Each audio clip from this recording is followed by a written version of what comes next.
उन्नाव में 2 महीने बाद मिले लापता दलित लड़की के शव का कल आपको बता दें कि अंतिम संस्कार कर दिया गया है। लड़की की लाश एसपी सरकार के पूर्व मंत्री के बेटे की जमीन से मिली थी। पूर्व मंत्री के बेटे राजोल सिंह पर ही लड़की को अगवा करने और हत्या करने का आरोप लगा है।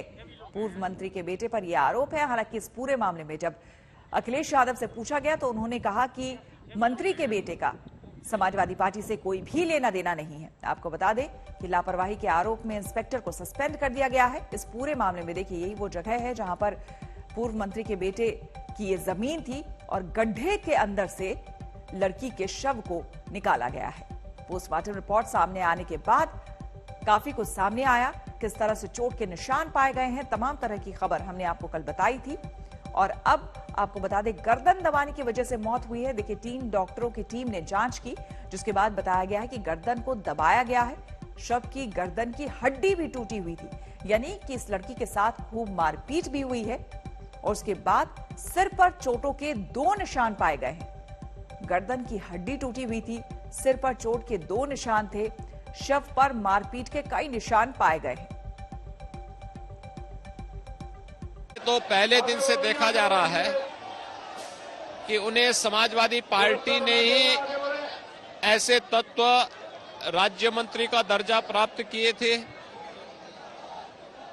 और अभी चुनाव में जिस प्रकार की प्रथम सूची के दौरान और उसके बाद जिस प्रकार से इन लोगों ने प्रत्याशियों की टिकट दिए हैं, ये तो समाजवादी पार्टी के जीन्स का हिस्सा है।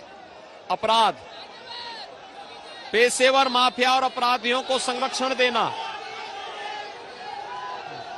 दुराचारी और दुष्कर्मियों को संरक्षण देना, इनके उसका हिस्सा है। और यह जनता जनार्दन ये सब देख रही है। एक खंडन करने से नहीं होगा, सच्चाई को उनको सामने रखना होगा। जिस पर आरोप है उससे समाजवादी पार्टी का कोई नाता नहीं है। पुलिस प्रशासन कड़ी से कड़ी कार्रवाई करे।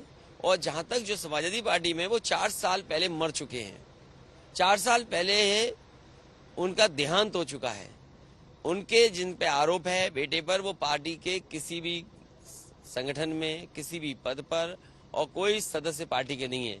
मैं तो ये कहूंगा कि पुलिस आखिरकार क्यों इंतजार कर रही थी।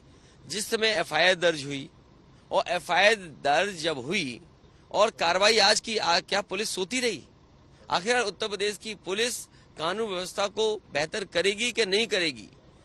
एफआईआर दर्ज होने के कितने दिनों बाद कार्रवाई हो रही है, ये जिम्मेदारी किसकी थी? आपको बता दें कि उन्नाव की सियासत एक बार फिर महिला अत्याचार से कलंकित हुई है। पूर्व मंत्री के बेटे पर संगीन आरोप लगे हैं, जिसने लखनऊ से लेकर दिल्ली तक सियासी तापमान बढ़ा दिया है।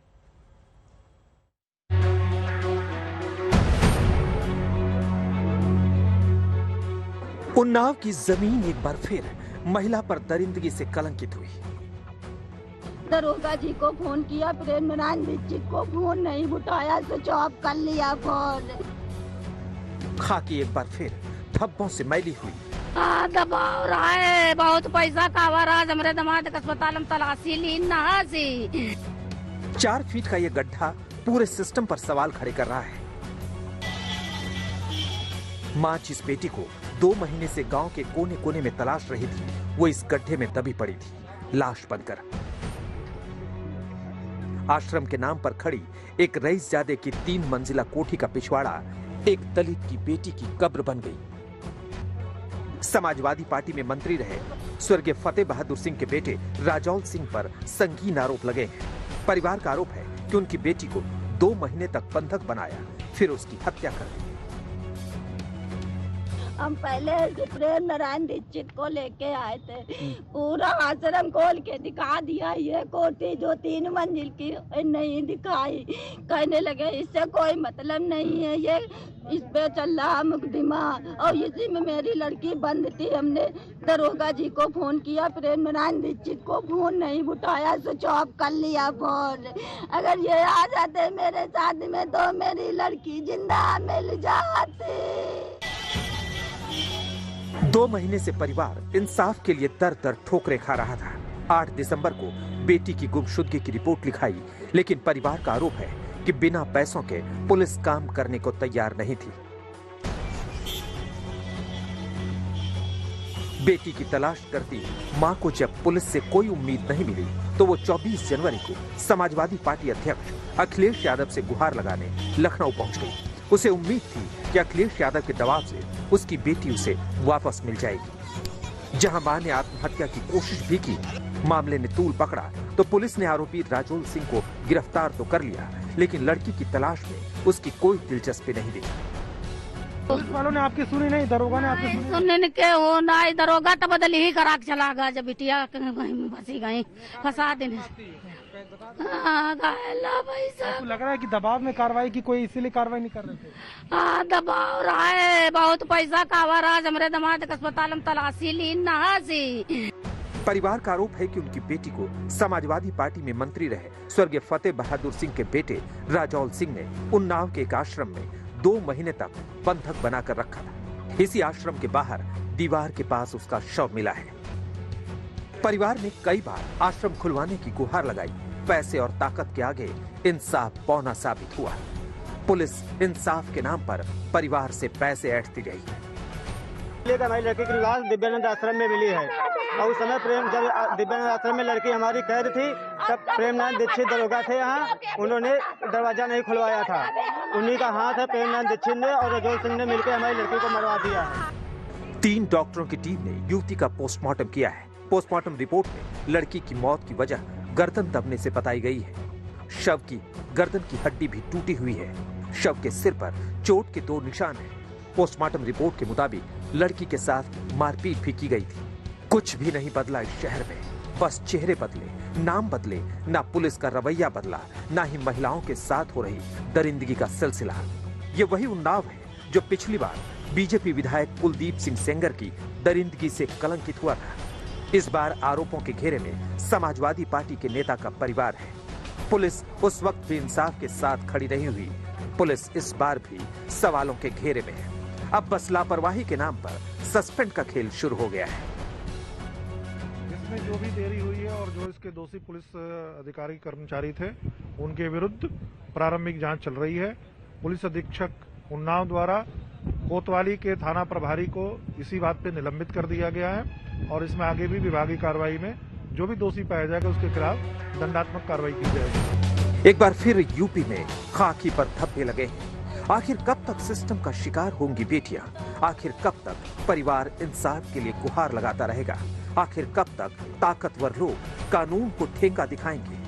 परिवार को इंसाफ चाहिए इस सिस्टम से जिसने उनकी बेटी को छीन लिया।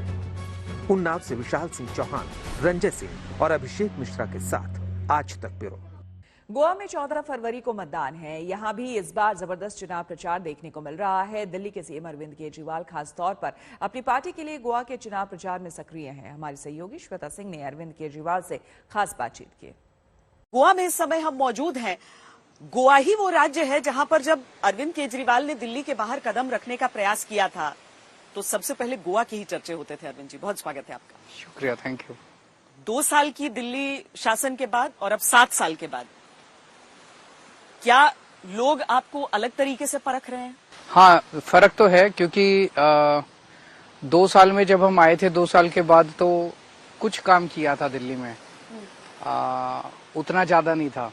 अब जब 7 साल बाद आए हैं तो एक और चुनाव जीत के आए हैं और उस चुनाव में भारी बहुमत मिला है, 70 में से 62 सीट। तो लोगों को लगता है यार दिल्ली वाले इनको बार बार इतना भारी बहुमत दे रहे हैं तो इन्होंने कुछ अच्छा ही काम किया होगा दिल्ली में।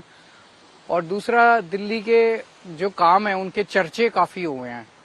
जैसे पंजाब में, गोवा में, उत्तराखंड में, जब कोने में भी जाते हैं कहीं रिमोट एरिया में भी, 3 बातों की चर्चा तो हर जगह हो रही है।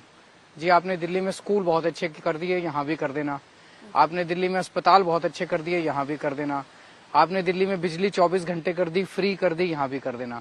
तो ये स्कूल, अस्पताल और बिजली, इसके चर्चे कोने कोने तक पहुंच गए हैं। पर आपको नहीं लगता है कि इसमें बहुत रिस्क इन्वॉल्व है? अगर आप कहते हैं कि ये दिल्ली के शासन को देखा सबने, तो इसका मतलब कि जो भी नतीजा आएगा उसको आपको अपनी छवि के मैंडेट के तौर पर भी देखना पड़ेगा। नहीं, ऐसा नहीं है।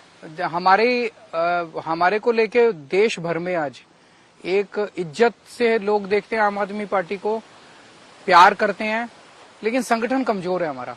नई पार्टी है, पूरे देश में संगठन नहीं है। चुनाव जो है वो संगठन पे बहुत बड़े स्तर पे मैटर करता है।